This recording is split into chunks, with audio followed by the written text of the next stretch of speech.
Alright, hello everyone, and thank you for tuning in once again to the Black Box Podcast. BBOR, Black Box Online Radio, coming to you from West Virginia. Today we're going to be talking a little bit about the deep state. And also on this channel, I mentioned that I became somewhat of a follower of the channel Lionel Nation, especially the things he did back when we were covering O.J. Simpson, because he gave some commentary on that. And he's actually had a wide variety of things that I hadn't really known about, such as the QAnon conspiracy theory, or just trying to bring something like that mainstream. One of the things that they were talking about was the deep state. And I really should kind of emphasize that I said I am a follower versus a fan. This is something we kind of say in my family, where it's like there's an enormous difference between being a follower of somebody and a fan of somebody. I mean, yeah, you watch their content, but it doesn't necessarily mean that you like them. I mean, I like just watching different types of videos to hear different perspectives, even if someone's a little bit far out, or even if someone is kind of in the center. I mean, we've done multiple uploads on this channel about John Delaney, the congressman from Maryland. I mean, sometimes you just want to hear different perspectives. And that kind of brings us to where we are today, talking about the deep state and some of the comments that were expressed on Lionel Nation, where it's like kind of saying that the deep state, the shadow government, the invisible government, the government within a government, all of these things are the same. And he even went as far as saying that globalism is the same as the deep state. Is that really true? Is that really the case? I mean, I think this really just goes to highlight kind of what the internet has done to some things. Like, I mean, I was about to say political commentary, but I guess what the internet has done just in terms of just mashing together all of these theories. And perhaps Alex Jones is somewhat to blame for this, but really, I think it's kind of just humanity in itself. It's kind of just the internet fan base in itself. They just mash together all these terms, the globalists, and then the deep state, and then, now it's the government within a government. All of these things are the same. Let me just ask you flat out, what do you think the deep state means to you? To me, when we first started hearing about this stuff, it was always my understanding that the deep state was the series of financial and economic controls that actually manipulated the government to its advantage.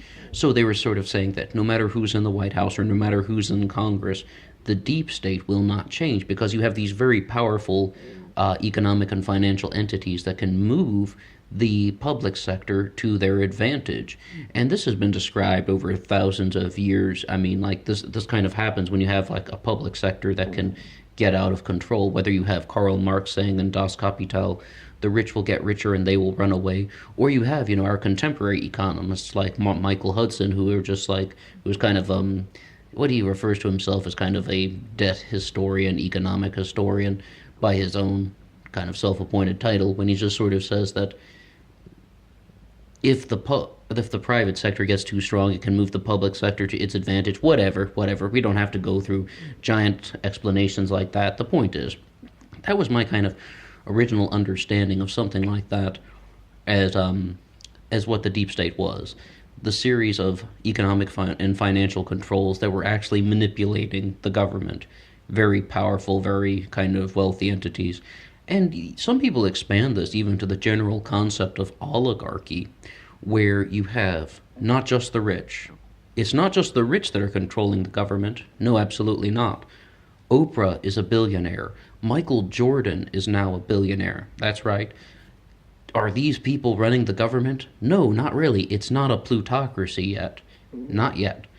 It's not just that because they have billions of dollars, they have influence over the way that the government is functioning. I mean, I'm sure Oprah or Michael Jordan could contribute to political campaigns and sway things in that way, but not quite.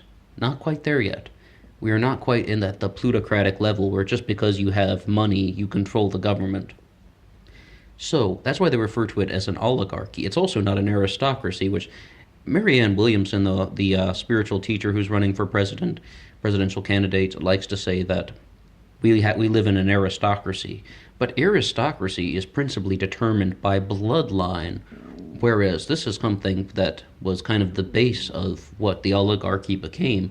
Yes, we have the old aristocrats, but it's now become an oligarchy because they could absorb in new people who do not share any sort of royal blood, who do not have any sort of royal connections at all.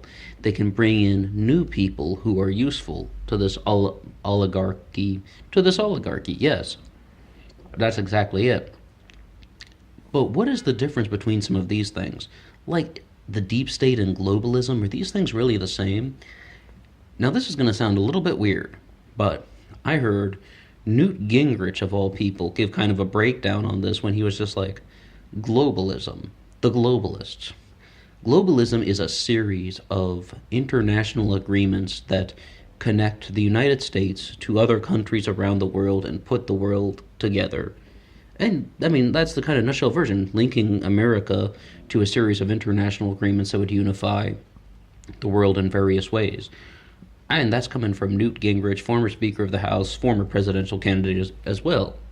So it's like, I mean, would you accept that definition? Because what Alex Jones really tries to present the globalists as is a group of people who are, I mean, he says the governing elites, the kind of people who are rigging the system to create a one world government and to dominate humanity. Alex Jones is not the originator of any of that. Am I using that word correctly? He's not the original source of any of those theories, though they've been widely discussed for centuries. Even if you look at the theories of the Black Venetians and stuff like that, apparently this has been going on for millennia. That, you know, there are these theories that people are trying to keep the power for the oligarchs and to depress the rest of humanity, even to the point where you have somebody like Webster Tarpley saying that every civilization has the same thing written on its tombstone: death by oligarchy, meaning that a small group of people try to preserve the power and the resources for themselves, therefore the rest of humanity begins to suffer, and then in turn the civilization will eventually fall by having the oligarchs keeping everything for themselves. Okay, I mean, okay, so that's stuff about oligarchy, but that's kind of what the definition that Alex Jones is really trying to push for globalism, that people are trying to create a one world government and dominate humanity so that they can keep power and resources all for themselves, all for this little ruling governing body. And we talk about this a lot when we mention things like the Rothschilds and the Rockefellers, and you know, the on this channel we talked very briefly recently about the CFR, the Council on Foreign Relations, about how they use these kind of manipulative tactics to sway the government to the advantage of the oligarchs. I'm not going to throw out any sort of gross New World Order theory. I'm not really going to throw out any kind of, you know, radical Alex Jones style, the globalists are coming to get you stuff.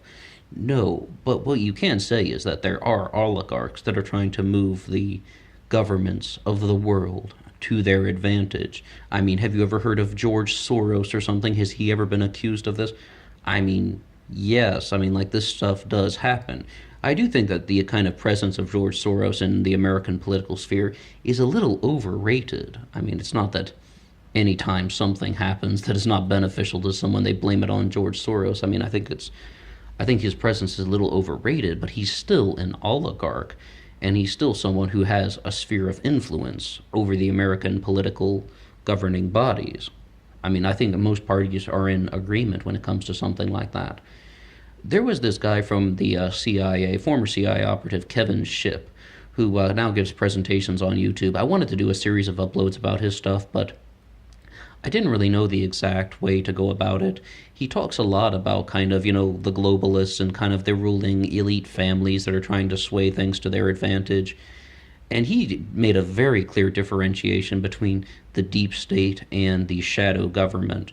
You know, it's sort of like kind of similar to what we said at the beginning. I mean, I can't remember the exact terms right off the top of my head, but it's like kind of how the deep state is sort of the financial controls, and then the shadow government is how it plays out in the governing body. I'm going to, hopefully, if we ever do sort of a part two to this, I'll look that stuff up and get the exact wording, because he kind of drew some sort of differentiation with all that. But I just mentioned Webster Tarpley recently, and he talked about the parallel government, the invisible government, and then the LaRouche movement expanded that into the invisible empire. With what they're sort of saying is just that empires are mostly in territory, But there are financial powers of an empire that don't necessarily go away. Rome was an empire of land, and Venice was the empire of economic and financial controls. So even though Rome fell, Venice did not. And I mean, like, this is something that's been kind of accepted by a lot of people, but I do have to confess that this is kind of an alternative theory. I mean, it really doesn't get that much academic support. So, how does this relate to the current deep state in our present day? Well, they say that the financial and economic controls of the British Empire never went away. I mean, Venice moved its kind of base to Britain for various reasons over the course of a few centuries. And then that became the kind of financial and economic powerhouse behind the British Empire. And even though the United States of America got independence from Great Britain, the same economic and financial powers still existed. And supposedly they still do to this day. There was a little bit of decrease in the sort of power status of this group after World War II, but one of the things that they really try to present to us is that they rebounded in terms of intelligence. We're talking about the Invisible Empire now, the British system, that they rebounded in terms of intelligence gathering. And Henry Kissinger famously said that he kept the British more informed than the Americans when he was Secretary of State. And he's talking about the intelligence communities, to be very precise and to give context. Now, what does that mean? What it sort of sounds like with all these things is that globalism, okay, perhaps that is trying to link humanity together through a series of international agreements. I can almost kind of accept that definition. The deep state is kind of, once again, the economic and financial controls that are behind the government. And then, if I can try to get that phrasing a little bit more correctly, the shadow government would not be so much about financial, where finance, is mostly just about the numbers, but the shadow government would be the people who are involved with this kind of transfer of power, or in short, hoarding all the power for the oligarchs as opposed to that of the populace, that of the general public, that of the public sector. I know it sounds a little bit messy when you sort of throw it all out there, but what I think they're trying to say with all of these things, let's get to the absolute heart of the matter. What they're trying to say with everything here is that there are people who have more power than other people, right? And they're not always in plain sight. What they're trying to say is that oligarchy is a real thing, and oligarchs are trying to preserve all the power for themselves. And there are people that are working throughout the system. New people can be absorbed into the oligarchy. Therefore, the system is somewhat rigged. It's somewhat rigged in favor of established economic and financial powers. It is somewhat rigged in favor of established and well built up politicians who have connections to these economic and financial powerhouses. That's really how a lot of people rise in the polls. That's really how a lot of people are able to distribute their message so broadly. It's because they have connections to these oligarchs. And it sounds a little far out when you say it like that, but that's kind of the message that they're trying to put out there. And you can call them the globalist, and you can call them the invisible government. But once again, globalism, as far as I understand, is more about the agreements. It's more about trying to bring the world together, and through this series of agreements, is globalism necessarily about trying to control humanity just to give power to the oligarchs? I don't personally subscribe to that. I think globalism is a little bit bigger. It's more about the spread of globalization. Globalization, good word. We didn't even really say much about that yet. It's like, in the Western world, globalization is viewed as almost something that's kind of taboo, that we should not be promoting. But when we look at some things like in China, they're all about globalization. They love talking about this on the CGTN, China Global Television Network. They praise globalism and globalization. Jack Ma, Alibaba, openly said globalization is a good thing because it gives everybody a chance. And they're using that as, when they're talking about that, it's like, on the surface, it's kind of a poverty elimination message that they're trying to promote. But what you can kind of look to on the other hand, is that China's pushing something now called the Belt and Road Initiative, when they're trying to, have these massive economic and infrastructure deals going along all over the world, but thus in turn, will create a series of Chinese military bases all over the world, Asia and Africa and Eastern Europe.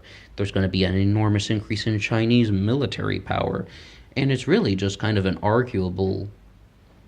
of just an arguable school of thought. I mean, like, what really do we, is that a moral thing or an immoral thing? I mean, right now, a lot of people are criticizing the American government for having too many military bases around the world and too much of a military presence. So, I mean, like, if you want to call that the deep state, not really a deep state in China. That's more of a blatant, obvious, the government on the surface is going for those things. With the American system, I mean, not talking about, I shouldn't use those exact words. With the American government, what it seems like we have is, if you want to refer to the deep state as something that we kind of mentioned at the beginning, the economic and financial controls that manipulate the government to its advantage, is that real? I'd say absolutely. I mean, and once again, it's like these terms aren't exactly precise anymore. And I think the internet has really blown things out of proportion. I shouldn't even have mentioned Alex Jones in that, because you can't put too much on one person. And it's not like anytime there's any sort of conspiracy theory or alternative theory about government, we have to look to Alex Jones. I shouldn't even have mentioned him, excuse me. But the fact of the matter is, through the discussions that we're having, these terms are not exactly that precise, and they're just kind of getting blown out of proportion. But I would still insist that perhaps something like globalism isn't necessarily the same as the deep state. And I can't really kind of endorse the New World Order theories in their entirety, to say that just that there are these people who are trying to manipulate humanity into submission so that all the power will be reserved for the oligarchs, and they just want to destroy humanity. Why? Because they're elites and they are pure evil. That comes up so much when you're discussing these New World Order theories, or you're listening to documentaries and podcasts about the subject. It's just they want to destroy humanity because they're evil. That's the best explanation you get sometimes. That's when I get a little bit skeptical, and I'm like, now wait a second. I can accept oligarchy. I can accept that there are economic powers manipulating the US government. I think most people are. That's why we're trying to get rid of super PACs and stuff like that.